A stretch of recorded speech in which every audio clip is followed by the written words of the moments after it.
A mí se me ocurrió platicar en este congreso un poco acerca de la comunicación empática en las neuronas espejo. Gracias, porque está de moda en el sentido de que es muy nuevo. Parece ser que es de las últimas. ¿Me oyen bien? ¿O sí, bastante bien? Digo, es que sí, es por la traducción. Perdón, sí, disculpe. Es que con el vocerrón que tengo, por supuesto que hago lo posible por no usar el micrófono, porque si no, soy muy fuerte. Pero les decía que la investigación acerca de las neuronas espejo o neuronas en espejo especulares es de las últimas investigaciones en neurociencias. Es un tema realmente apasionante en la medida en la que nos puede ir llevando de la mano para muchas cosas, para investigar muchísimas más cosas en cuanto a aprendizaje, imitación, transferencia, contratransferencia, etcétera, etcétera, etcétera. Se me ocurrió, las diapositivas quizás se van a ver un poco cargadas porque la puse en inglés y en español para las personas que vienen y que tienen habla inglesa. Bueno, la que sigue, ¿quién fue quien descubrió las neuronas en espejo y de manera completamente azarosa?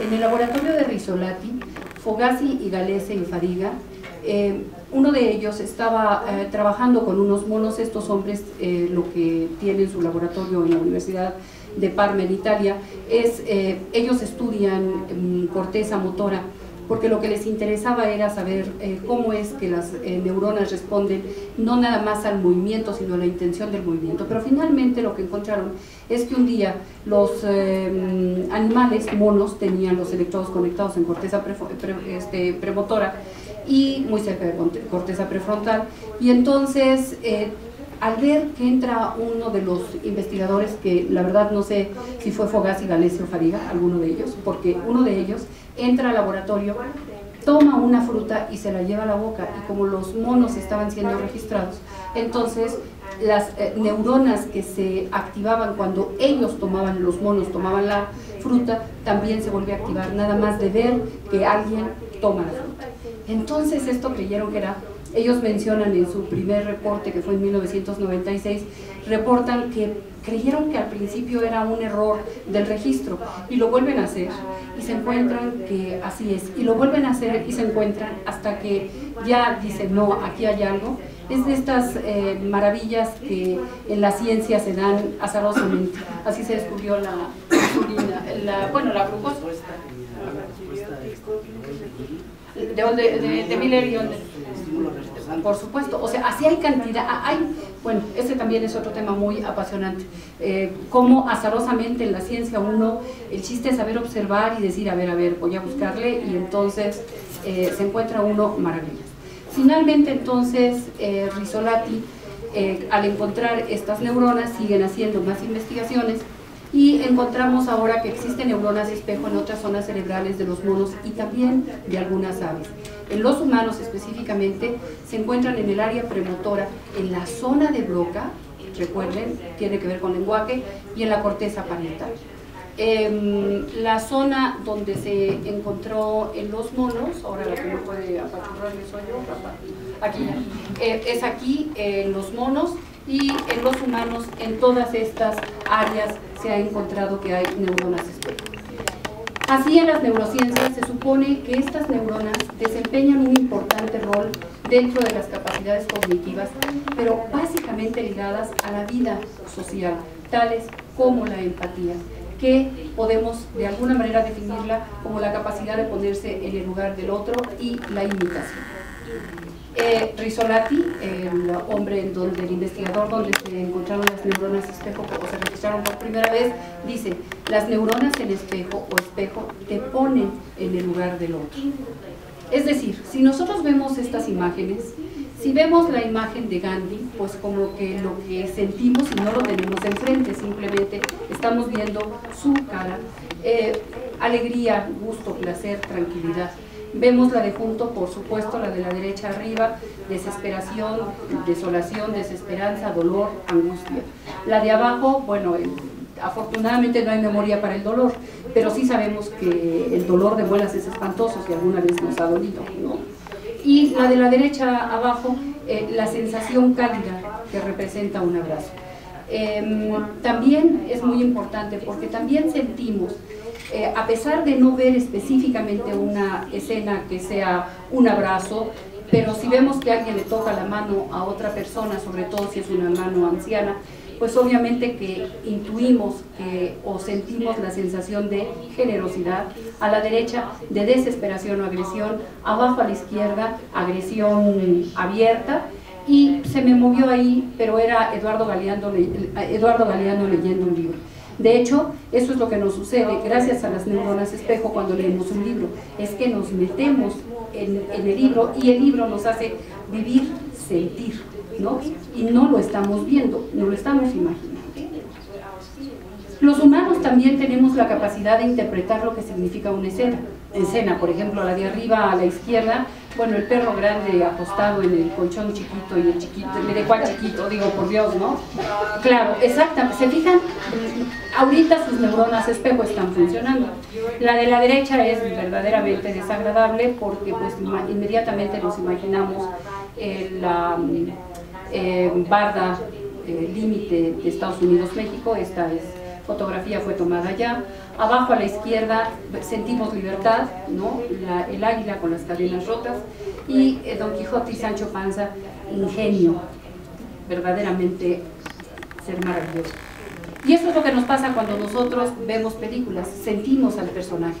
En cualquiera de ellas, en la de la ciudad de Los Ángeles, bueno, el amor que se tenían, bueno, para mí ver a Sandler es garantía de que me voy a reír en esa película.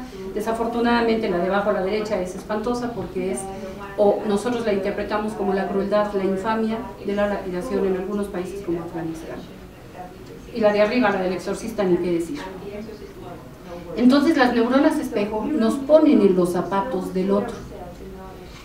En los humanos las neuronas espejo interpretan hasta los más insignificantes detalles musculares de los demás.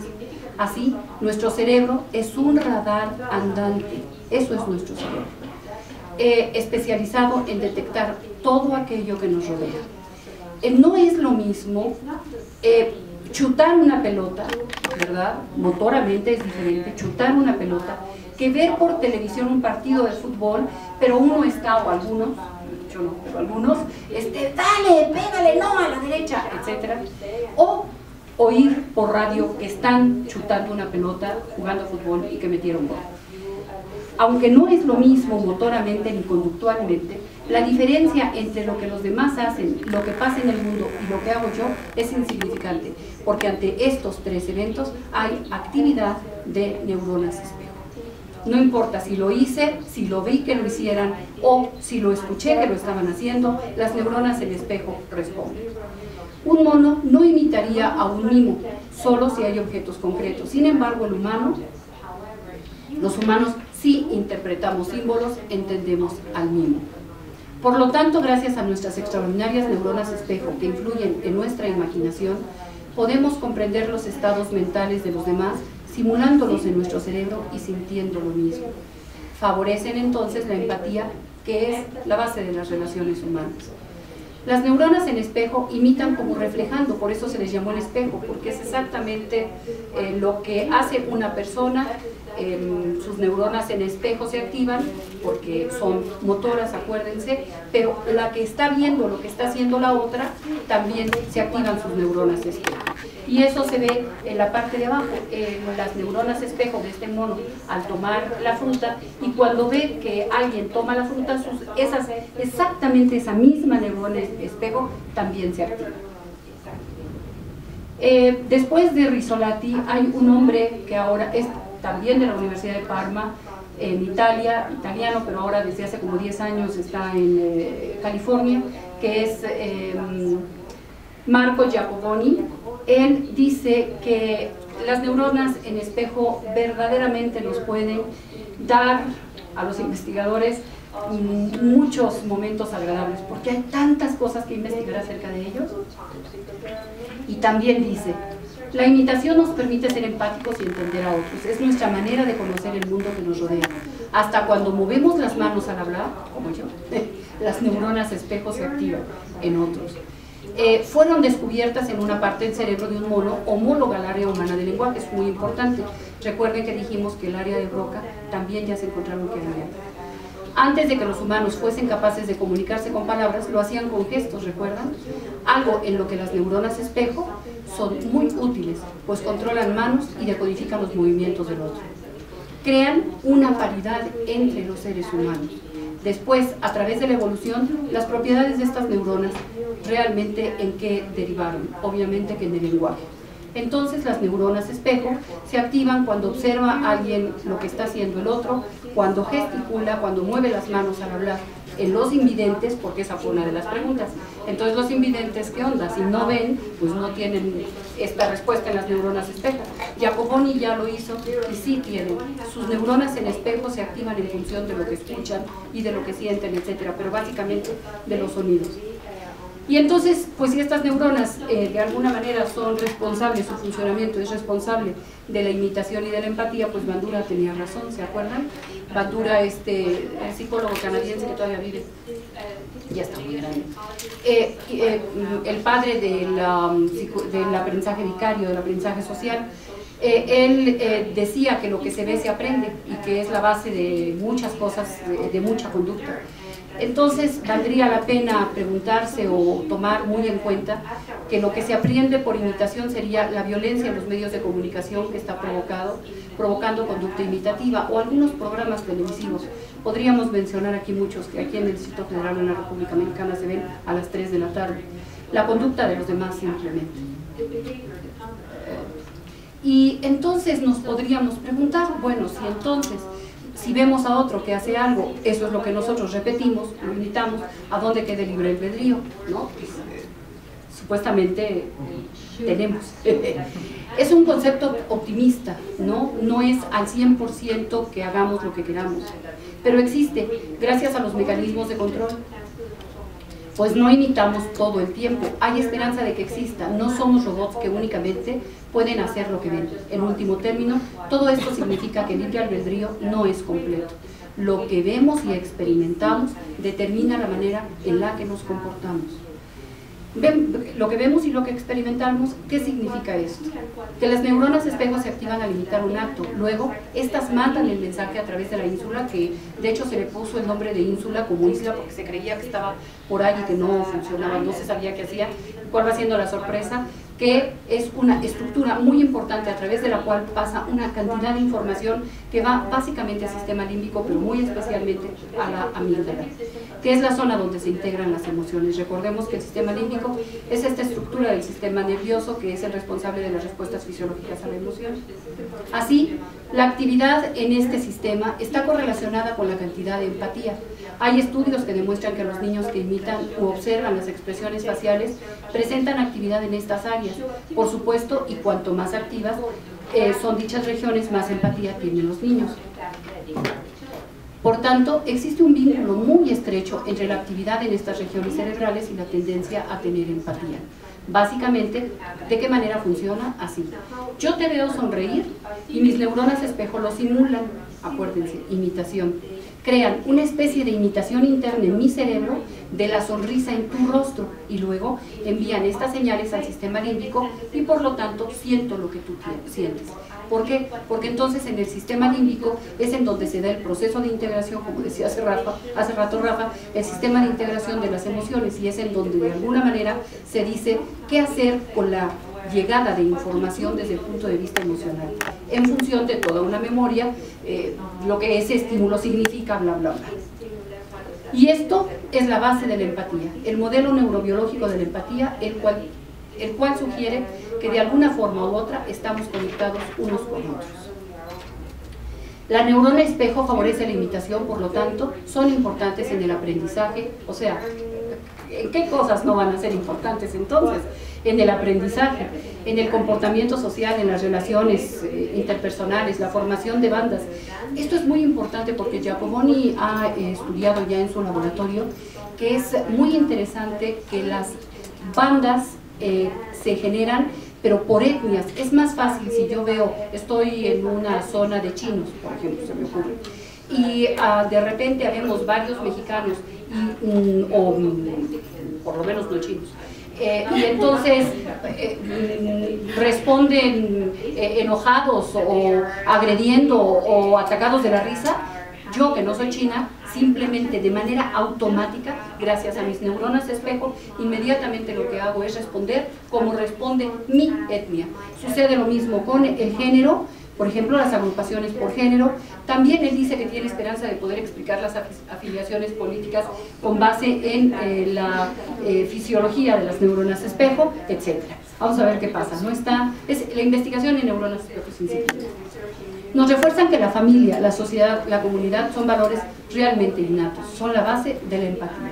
Así entonces, la empatía en el consultorio psicoanalítico, obviamente que le han tocado muchísimos, pero muchísimos teóricos, comenzando por Freud, Fromm, Sullivan, Grinson, etcétera, etcétera. En la sesión analítica, la única fuente de información que posee el terapeuta es el discurso. Recurso limitado. Es como si el analista escucha una novela constituida por personajes que desconoce, por tanto su campo de trabajo, el sitio desde el cual podrá efectuar sus lecturas e inferencias, es el relato de su paciente y los temas de los que éste habla. De esta forma adquiere una gran trascendencia la escucha en el trabajo analítico. Por supuesto, si los que estamos aquí somos psicoanalistas, lo sabemos, es el pan nuestro de cada día. Pero esto favorece la atención parejamente flotante, como le llamó Freud.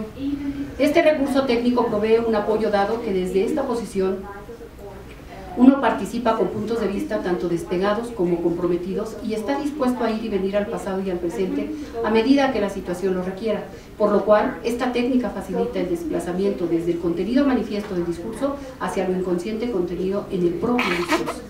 Es lo que hacemos, leer entre líneas. La Planche y Pontalis definen a la atención parejamente flotante, la definen como, según Freud, el analista debe escuchar al analizado, no debe a priori conceder un privilegio a ningún elemento del discurso de este, lo cual implica que el analista deje funcionar lo más libremente posible su propia actividad inconsciente y suspenda las motivaciones que habitualmente dirigen la atención. También Freud menciona: así como el paciente debe comunicar todo cuanto atrape en su observación de sí, atajando las objeciones lógicas y afectivas que querrían moverlo a seleccionar, señora resistencia. De igual modo, el médico debe ponerse en estado de valorizar para los fines de la interpretación, del discernimiento del inconsciente escondido, todo cuanto se le comunique sin sustituir por una censura propia la selección que el enfermo resignó. Entonces también Grinson nos comenta: empatía significa compartir, sentir lo que siente otro ser humano. Participamos de la índole, no de la cuantía de los sentimientos. Su motivo en psicoanálisis es llegar a entender, no se hace por placer vicario. Es decir, se trabaja con la capacidad empática del analista. En el arte de escuchar, Fromm menciona: según decía Harry Stack Sullivan, un paciente angustiado no iba nunca por segunda vez a su consulta porque él era incapaz de sentir simpatía ni empatía por cosa semejante. Pues esto está muy bien, decía Fromm, en este caso precisamente no se admite a tal clase de pacientes, ¿sí? Y se es muy buen terapeuta para aquellos pacientes con los que se puede sentir lo que ellos sienten. Y también agrega en el libro del arte de escuchar: el motivo de no haber mejor análisis para los analistas que el analizar a otras personas es porque en el análisis de otras personas no hay casi nada del analista que no salga, que no quede afectado, supuesto que trate de experimentar otra vez empatía, lo que el otro siente. No seremos sensibleros o sensibleros con el paciente, pero nos faltará empatía, pero no nos faltará empatía, pues tendremos la fuerte sensación de que cualquier cosa que suceda al paciente está sucediendo también en nosotros. Por tanto, no solo en psicoanálisis las neuronas de espejo funcionan.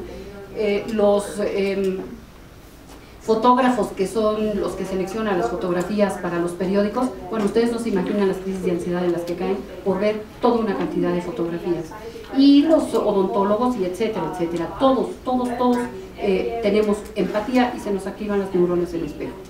Y tenemos que ser muy cuidadosos, que no es lo mismo simpatía que empatía que antipatía. La simpatía consiste, por una parte, en el hecho de compartir los sentimientos del otro, compartirlos, no nada más sentirlos, de experimentar con ellas penas y alegrías, y por la otra inclinación la atracción hacia el otro.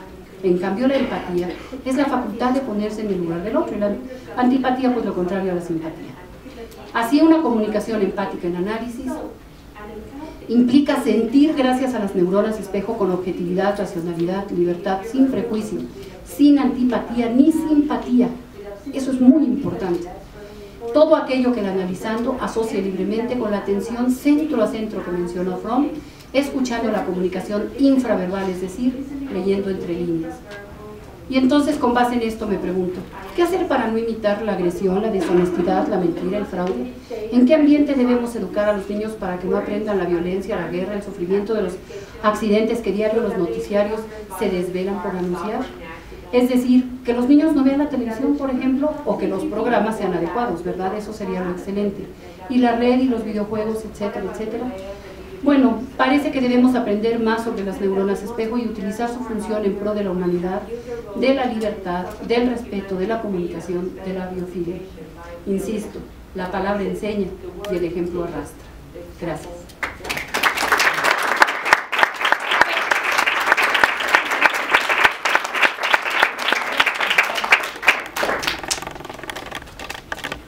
Bueno, pues agradecemos